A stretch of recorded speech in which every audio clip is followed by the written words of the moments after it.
दोस्तों, आज की कहानी है देवरानी जी आपने मेरा सामान नंदन जी को क्यों दे दिया।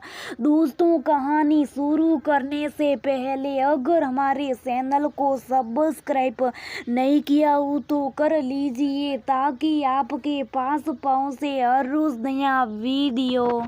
खड़ खड़ खड़ लोहे की जंजीरों पर पड़े झूले की आवाज हर तरफ शोर मचा रही थी और उससे ज्यादा खड़ खड़ का शोर झूले पर बैठी सरस्वती देवी के दिल में तूफान मचाए था। पूरा घर गहरी नींद में सो चुका था, लेकिन सरस्वती देवी की आंखों में नींद कहीं दूर दूर तक नहीं थी। शाम का घटना चक्र बार बार आंखों में आंसू ला रहा था। कभी नहीं सोचा था कि इस तरह की भी परिस्थिति उत्पन्न हो जाएगी, वो भी सुशी की शादी के 11 सालों के बाद। हंसता मुस्कुराता प्यारा सा परिवार था। सरस्वती देवी का 2 बेटे और 1 बेटी। पति समय से पहले भगवान को प्यारे हो गए। अपने दमखम पर संघर्ष करके बच्चों की अच्छे से अच्छी परवरिश की। भगवान ने बड़े बेटे सोमास की पत्नी के रूप में महिमा को देकर जैसे बहुत बड़ा उपकार किया था। परिवार को साथ लेकर चलने का हुनर कूट कूट कर भरा था। जब से महिमा ब्याह कर आई, परिवार में रौनक रहने लगी। महिमा आई भी संयुक्त परिवार से थी। देवांश और सुशी तो भाभी के आगे पीछे घूमते नजर आते। भाभी कोई सारी बातें बताते। अपनी सरस्वती को भी बहुत अच्छा लगता। समय के साथ देवांश की शादी भी महिमा ने अपनी बुआ की बेटी के साथ करवाने की सोची। सरस्वती ने सोचा कि दोनों बहनें तो आपस में हिल मिल कर रहेगी और हमारा परिवार आपसी फुट से बसा रहेगा। और शादी के लिए हामी भर दी और काजल देवास की पत्नी बनकर आ गई। लेकिन दोनों बहनों में जमीन आसमान का अंतर। जहाँ महिमा परिवार के प्रति समर्पित, वहीं काजल अपने में ही मगन रहना चाहती। शुरू में सुशी उसके भी आगे पीछे घूमती, लेकिन बदले में उपेक्षा पाकर उससे कटी कटी से रहने लगी। महिमा समझाती भी काजल को, लेकिन काजल के ऊपर कोई फर्क ही नहीं पड़ता। बस वो अपने में मगन रहना चाहती। इसी तरह समय धीरे धीरे आगे बढ़ता चला गया और घर में सुशी की शादी की बधाई बजने लगी। महिमा ने पूरा दायित्व अपने कंधों पर ले लिया था और सरस्वती देवी खुशी भी बहुत थी, क्योंकि महिमा हर कार्य बहुत सलीके से जो करती थी। सरस्वती देवी ने 2-3 बार काजल को भी जिम्मेदारी संभालने के कहा, लेकिन उसने रुचि नहीं दिखाई। तो फिर कहना भी छोड़ दिया, क्योंकि किसी भी तरह से परिवार की शांति नहीं भंग करना चाहती थी। माँ जी, मेरी एक राय, सुशी की शादी में बर्तन देने के लिए खरीदने की क्या जरूरत। मेरी और काजल की शादी के बड़ी बड़ी बर्तन रखी तो हैं सब, और जल्दी इस्तेमाल भी कौन करता है। उन बर्तनों को तो क्यों ना वहीं दे दूँ। सोच तो तुम ठीक ही रही हो, लेकिन एक बार काजल से पूछ लो। अरे काजल से क्या पूछना, वो मना थोड़ी करेगी। और कौन, वो इतने बड़े बढ़ते बर्तन इस्तेमाल करे जा रही हैं। वहीं बैठा देवांश बोला, ठीक है, जब देवांश ही कह रहा है तो फिर दे दो, लेकिन काजल से बता जरूर देना। सरस्वती देवी ने सहमति दी और फिर दोनों के ही मायके के बर्तन मिला जुला कर सुशी की शादी में दे दिए गए। मम्मा ये बात काजल को बताना ही भूल गई और बात आई गई हो गई।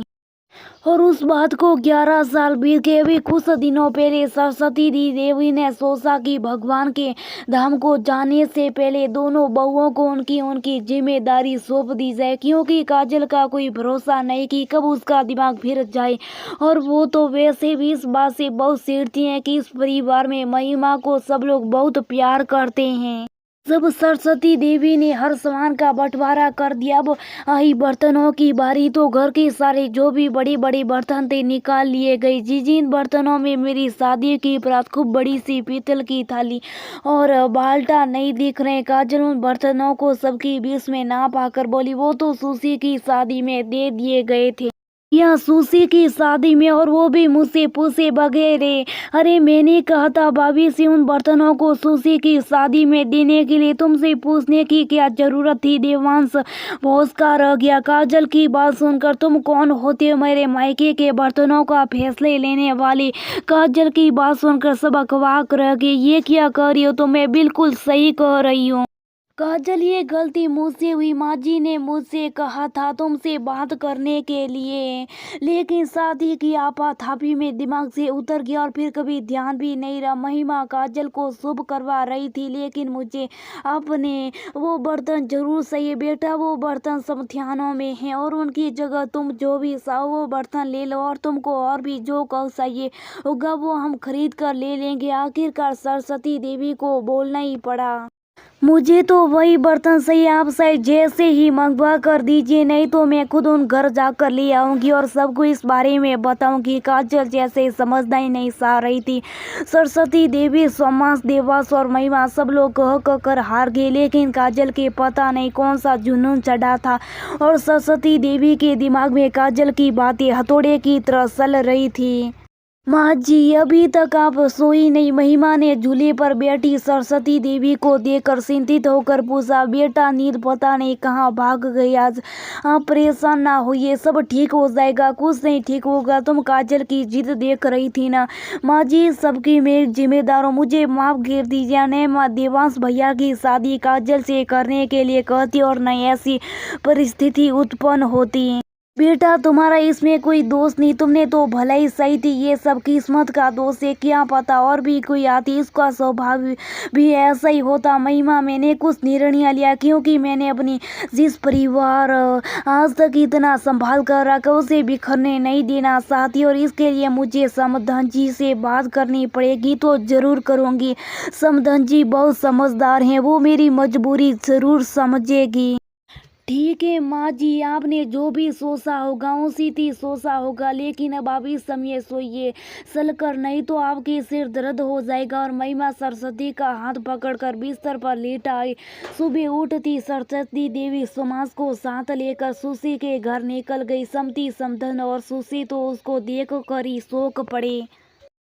आप लोग सोचिए ना, मुझे आप लोगों से कुछ ज़रूरी बात करनी है। और सरस्वती देवी ने सारी बातें मनोरमा जी को बता दी। मैं बहुत लज्जित हूँ, लेकिन परिवार की इज्जत बचाने के लिए इसके सिवा मेरे पास कोई सहारा ना था। प्लीज़ मुझे माफ़ कर दीजिएगा। और सरस्वती देवी उनका हाथ पकड़कर फुट फुट कर रो पड़ी।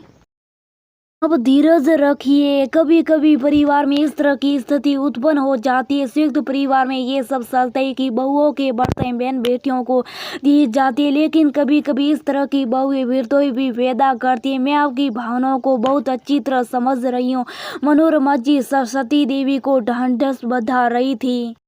मम्मी, आप इस तरह दुखी मत हुए, मुझे बहुत खराब लग रहा है। आप भाभी के बर्तन उसको दे दीजिएगा, लेकिन रोइए नहीं। सुशी भी सरस्वती के गले लग रो पड़। सरस्वती देवी ने वो बर्तन बहुत लज्जित होकर मनोरमा जी से वापस ले लिया और लाकर काजल को सौंप दिया। और उसी दिन से काजल ने अपनी रसोई अलग कर ली। सरस्वती देवी ने कान पकड़कर कसम खाई कि आइंदा कभी बहुओं के मायके का कोई भी सामान बेटियों को